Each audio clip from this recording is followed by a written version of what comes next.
11ਵੀं वगैरह को बाकायदगी से अदा करना, कुरान की इबारत पढ़ना, अल्लाह के जिक्र को सबसे बड़ा अमल समझना, कुरान और दरूद के ख़त्म कराना, हक हू के विर्द करना, मुर्शिद की बैत करना, मुरादें मांगना, मज़ारों पर सजदे करना, सड़कों और बाजारों में सबके सामने ढेला करना, तावीज़ों को मुश्किल कुशा समझना, किसी बीमारी या मुसीबत से निजात के लिए मौलवी जी की दावत करना, गुनाह बख्शवाने के लिए कवाली सुनना, गैर मुस्लिम को नापाक व निजस समझना, तबियात, रियाजियात, इक्तिसादियात और तामीरात वगैरह को कुफर ख्याल करना, गौर व फिक्र और इज्तिहाद को गुनाह करार देना, सिर्फ कलमा पढ़कर बहिश्त में पहुंच जाना और हर मुश्किल का इलाज अमल और मेहनत की बजाय दुआओं से करना।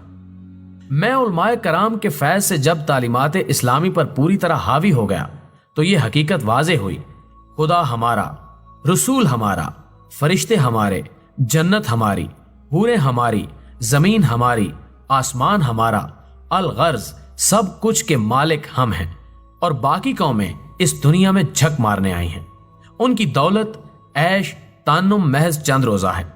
वो बहुत जल्द जहन्नुम के पस्त तरीन तबके में औंधे मुंह फेंक दिए जाएंगे और हम कमखाबो जरबफ्त के सूट पहनकर सरमदी बहारों में हूरों के साथ मजे लूटेंगे।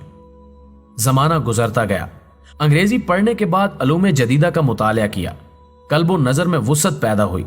अकवाम की तारीख पढ़ी तो मालूम हुआ कि मुसलमानों की 128 सल्तनतें मिट चुकी हैं।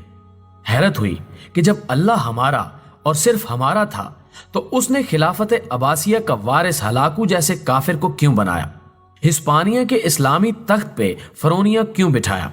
मुगलिया का ताज एलिजाबेथ के सर पर क्यों रख दिया? बल्गारिया, हंगरी, रोमानिया, स्रोया, पोलैंड, क्रीमिया, यूक्राइन, यूनान और बल्गराद से हमारे आसार क्यों मिटा दिए? हमें फ्रांस से बैग बिनी दोगोश क्यों निकाला और त्यूनिस, मराको, अलजायर और लीबिया से हमें क्यों रुखसत किया?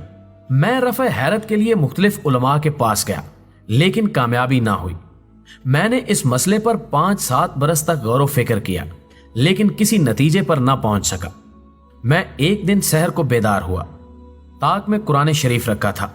मैंने उठाया, खोला और पहली आयत जो सामने आई वो ये थी। तर्जुमा: क्या ये लोग नहीं देखते हम इनसे पहले कितनी अक़वाम को तबाह कर चुके हैं? हमने उन्हें वो शान शौकत अता की थी जो तुम्हें नसीब नहीं हुई।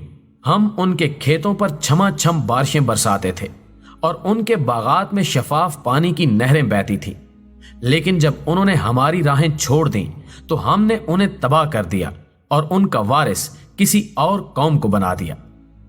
मेरी आंखें खुल गईं। अंधी तकलीद की वो तारीक घटाएं जो दिमागी माहौल पर मुहित थीं यक बयक छटने लगी और अल्लाह की सुन्नत जारिया के तमाम गोशे बेहिजाब होने लगे। मैंने कुरान में जा बजा ये लिखा देखा कि ये दुनिया दारुल अमर है। यहां सिर्फ अमल से बेड़े पार होते हैं। हर अमल की जजा और सजा मुकर्रर है जिसे ना कोई दुआ टाल सकती है और ना दवा।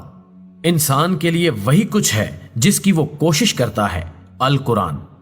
मैं सारा कुरान मजीद पढ़ गया और कहीं भी महज दुआ या तावीज का कोई सिला ना देखा। कहीं भी जुबानी खुशामद का अजर जमुर्दी मुहल्लात, हूरों और हजों की शक्ल में ना पाया। यहां मेरे कानों ने सिर्फ तलवार की झनकार सुनी और मेरी आंखों ने गाजियों के वो झुरमट देखे जो शहादत की लाजवाल दौलत हासिल करने के लिए जंग के भड़कते शोलों में कूद रहे थे। वो दीवाने देखे जो अज़्मो हिम्मत का अलम हाथ में लिए मुआनिए हयात की तरफ बअंदाज़े तूफान बढ़ रहे थे और वो परवाने देखे जो किसी के जमाले जा अफरोज पे रह रह के कुर्बान हो रहे थे। कुरान मजीद के मुताले के बाद मुझे यकीन हो गया कि मुसलमान हर जगह महज इसलिए जलील हो रहा है कि उसने कुरान के अमल, मेहनत और हैबत वाले इस्लाम को तर्क कर रखा है।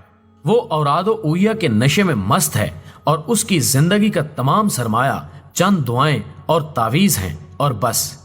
और इसके साथ ही यकीन हो गया कि इस्लाम दो हैं, एक कुरान का इस्लाम जिसकी तरफ अल्लाह बुला रहा है और दूसरा वो इस्लाम जिसकी तबलीग हमारे 80 लाख मुल्ला कलम और फेफड़ों का सारा जोर लगाकर कर रहे हैं।